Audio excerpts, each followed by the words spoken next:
శాంతి. ఈరోజుటి మురళీ తారీఖు జనవరి 7, 2026. శివ భగవానువాచ. మధురమైన పిల్లలు, ఎప్పుడూ కూడా చట్టాన్ని మీ చేతిలోకి తీసుకోకండి. ఒకవేళ ఏదైనా తప్పు ఎవరి ద్వారానైనా జరిగితే తండ్రికి రిపోర్ట్ చేయండి. తండ్రి వారిని సావధానపరుస్తారు. ప్రశ్న: బాబా ఏ ఒప్పందాన్ని తీసుకున్నారు? జవాబు: పిల్లల అవగుణాలను తొలగించే ఒప్పందాన్ని ఒక్క తండ్రియే తీసుకున్నారు. పిల్లల్లోని లోపాలను తండ్రి విన్నప్పుడు వాటిని తీసేసేందుకు ప్రీతిగా తెలియచేస్తారు. ఒకవేళ పిల్లలైన మీకు ఎవరిలోనైనా లోపాలు కనిపించినా మీరు మీ చేతిలోకి చట్టం తీసుకోకండి. చట్టాన్ని చేతిలోకి తీసుకోవడం కూడా తప్పే. ధారణ కొరకు ముఖ్య సారం. ఫస్ట్ పాయింట్: ఎవరి అవగుణమునైనా చూసి వారిని నిందించరాదు. ఇక్కడ అక్కడ వారి అవగుణాలను వినిపించరాదు. మీ మధురతను వదలరాదు. క్రోధానికి వశమై ఎవ్వరితో కూడా గొడవ పడరాదు. రెండవ పాయింట్: సర్వులను చక్కదిద్దేవారు ఒక్క తండ్రియే. అందుకే ఒక్క తండ్రికే అంతా వినిపించాలి. అవ్యభిచారిగా అవ్వాలి.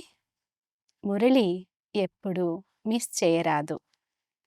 వరదానము: సదా తోడు యొక్క స్మృతి మరియు సాక్షి స్థితి యొక్క అనుభవం చేసి శివమయి శక్తి స్వరూప కంబైన్డ్ భవ.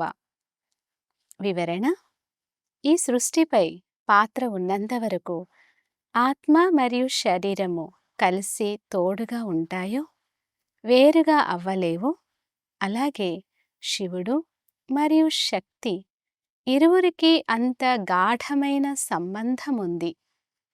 ఎవరైతే సదా శివమయి శక్తి స్వరూపంలో స్థితమై నడుస్తారో వారి లగన్లో మాయ విఘ్నం వేయలేదు. వారు సదా తండ్రి తోడును మరియు సాక్షి స్థితిని అనుభవం చేస్తారు. ఎవరో సాకారంలో తోడు ఉన్నట్లు అనుభవం అవుతుంది. స్లోగన్: నిర్విఘ్న మరియు ఏకరస స్థితిని అనుభవం చేసేందుకు ఏకాగ్రత యొక్క అభ్యాసం చేయండి. అవ్యక్త సూచన: ఈ అవ్యక్త మాసంలో బంధన ముక్తులుగా ఉండి జీవన్ముక్త స్థితిని అనుభవం చేయండి. స్వయాన్ని వర్తమాన సమయంలో నేను టీచర్ను, నేను విద్యార్థిని, నేను సేవాధారిని అని భావించుటకు బదులు అమృత వేళ నుండి నేను శ్రేష్టమైన ఆత్మను, పైనుండి వచ్చాను, ఈ పాత ప్రపంచంలో పాత శరీరంలో సేవ కొరకు వచ్చాను అని అభ్యాసం చేయండి. నేను ఆత్మను అనే పాఠాన్ని ఇప్పుడు ఇంకా పక్కాగా చేసుకోండి. నేను సేవాధారిని అనే పాఠము పక్కాగా ఉంది, కానీ నేను ఆత్మను, సేవాధారిని అనే పాఠాన్ని దృఢంగా చేసుకుంటే జీవన్ముక్తులుగా అయిపోతారు. అచ్చా. ఓం శాంతి.